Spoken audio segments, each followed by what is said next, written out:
Gerard Butler, leading man, action hero, and Hollywood heartthrob. If you could choose one partner of a desert island, who would it be?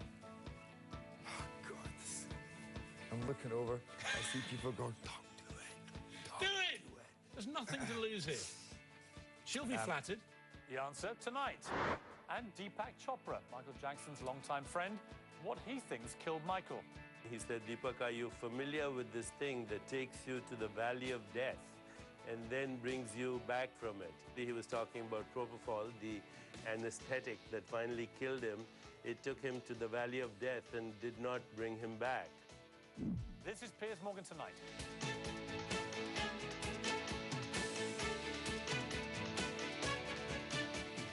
Gerard Butler's career took off with his role in 300. He's played everything from leading men to action heroes to animated characters. His latest is a searing performance in Machine Gun Preacher, set in war-torn Sudan, and Gerard Butler joins me now.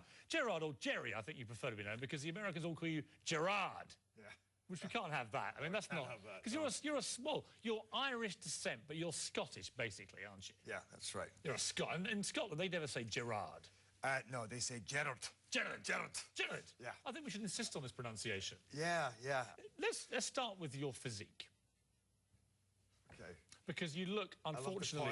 Let's start with you're looking great nick, but I want to show you, luckily, a picture from last year where you weren't in such great nick, because all the women are going crazy. I prefer the Gerard on the left. You know why? It's more like me. So that men like me looked at you in that shot on the left and thought, fantastic. And then to our utter horror, you emerged from a soccer match in Britain on the right, looking like that. I look like a kind of crazy Maori there as well. Absolutely extraordinary. Yeah, sort of a demented He-Man. Well, that, by the way, the one on the left was... How did you go from me to the one on the right? Well, that was actually 2 years ago, by the way, that one. And that came as a bit of a shock. What I do when I train, for instance, for 300, I'm very obsessive about how I train. So I was doing 6 hours a day. I trained with 2 different trainers, a bodybuilding trainer. 6 hours a day? Yeah, and then I trained with the stunt guys for 2 hours at a time. And then when I was filming, I literally had somebody come around with a trolley full of weights, and I would pump before each shot. So I got extremely big.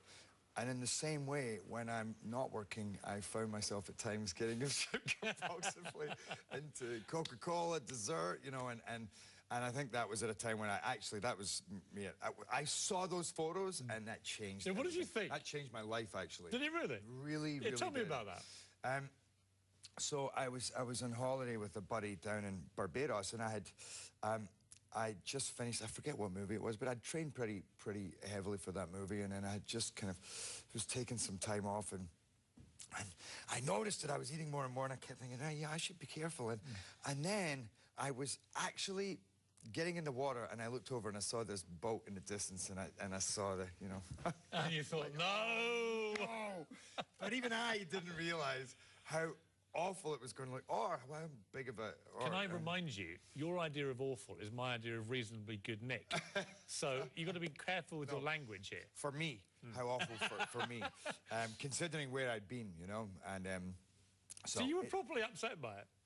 Oh, in truth, it didn't look great. It didn't kill me, you know, but it did lead me to be a little more cognizant of what I was eating. When that second picture came out, which was an extraordinary image, what did you feel then? Was it the opposite? Was it a kind of sense of absolute euphoria? No, because I look ridiculous. Look at my hair. Look at the tongue. I look like a madman. No one's looking at your hair. Seriously, Jerry. It's the six-pack. Extraordinary. I want to take you back to Scotland, because you grew up in Scotland, and you were supposed to be a lawyer. This was the plan. You were going to be a good, conscientious Scottish lawyer, and you became a trainee lawyer, and then, incredibly, you became one of probably the only people in history to get fired as a trainee lawyer. I mean, that's pretty difficult. I don't think it's ever happened before, actually. Because you went to the Edinburgh Festival, the famous arts and creative festival in Scotland, and basically got wrecked, right? This is a great start to an interview. Here you are, fat, and now let's talk about the time you were fired and you... Well, if there's any consolation, we're going to come to the bit when you get jailed in the LA County Jail. Oh, okay. So this is the good stuff. This will all start descending, trust me. Taxi. Taxi. So look, here you are. You're fired as a trainee lawyer. What does your mum say to you in that moment? The game plan has just dramatically changed. Well, she wasn't there in that moment, thank God. It was a room full of lawyers. If I could have had her there, I said, Mum, have a word with them. But I think even then it would be too late for her to have got me out of that. But in truth, it was actually a very sad moment for me at that point, because I don't come from a family of lawyers. It was a big deal that I was going to law school.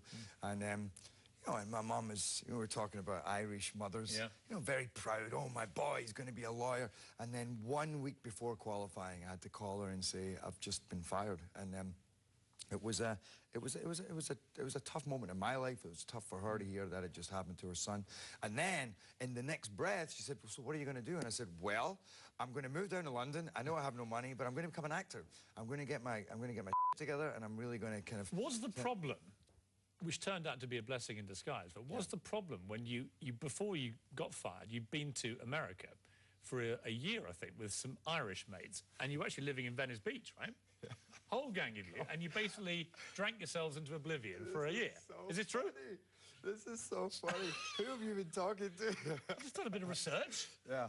I was 21. I'd taken a summer out in America when I was younger, but this was the end of my honours law degree, and I came over just for the summer, and then I decided I was going to take a year out, because I knew when I got back things were going to get a lot more serious. In truth, it was covering up something a little darker, I think, which was that I knew that I was heading totally down the wrong track, that I wasn't doing what I wanted to do. Because you had this thing inside you burning away, didn't you? Yeah. This creative spark. But before we get to the creative spark, I do want to know about the night in the LA County Jail. Okay.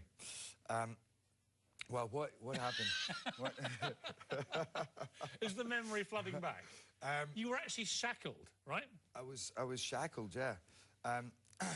What was it? I think it was drunk driving or something, something silly. Yeah, I mean, I was kind of out of control in those days. And was that a wake-up moment? It was a wake-up moment, yeah. But then, in truth, I had a few of them. I mean, I could write a book about moments. Listen, we've all had moments like this. Don't worry about it. I don't think you're alone.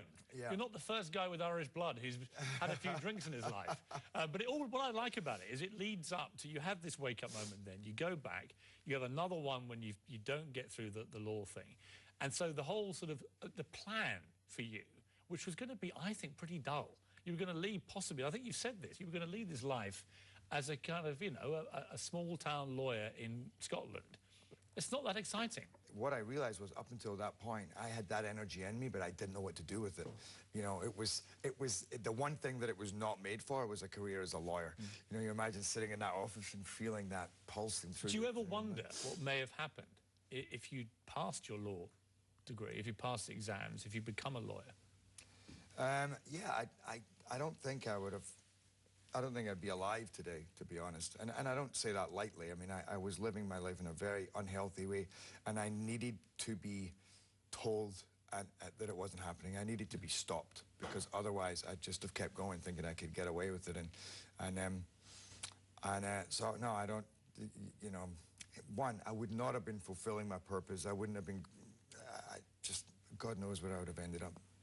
What was your mother's honest opinion when you fled to London, away from this career that she had mapped out, as you say, you know, tough Catholic mum, you know, and suddenly her boy is supposed to be this well-groomed lawyer, is racing off to be an actor in London. What did she think? I think she just threw up her hands and thought, you know, God, I've created a monster. Who knew? But when the monster thrived and succeeded, and ever more succeeded, did her view change quite quickly? Did she realise it was what you were supposed to be doing? Yeah, she did. And by the way, I'm not giving her fair credit. She wrote me the most beautiful letter, actually, when I went to London, and I didn't expect it, because, you know, my mother and I were very, very close, but very intense relationship, and she wouldn't let me go on anything. So I expected her to be way more heavy-handed with what had happened, but she wrote me this letter and said, you know what, I just want you to know that I support you whatever you do. As long as it makes you happy, I'll be there for you. What does she make of what's happened to you? And now, She loves it. She loves it, you know. It gives her a chance to do her little performing thing. It's like, oh, my boy, oh, my son. You know, it's like, and she claims that she doesn't, but I know that, you know, wherever she goes, it's like, you know, oh, do you know Gerard Butler? Well, that's my son. So it's like, she'll find a way. She'll find a way to get into any conversation. Let's take a short break. When we come back, I want to get into this movie of yours, which is an absolute tour de force. I saw Whoopi Goldberg describing it. She said to the audience on The View, do yourself a favour and go see it, and I second that. We're going to discuss that after break.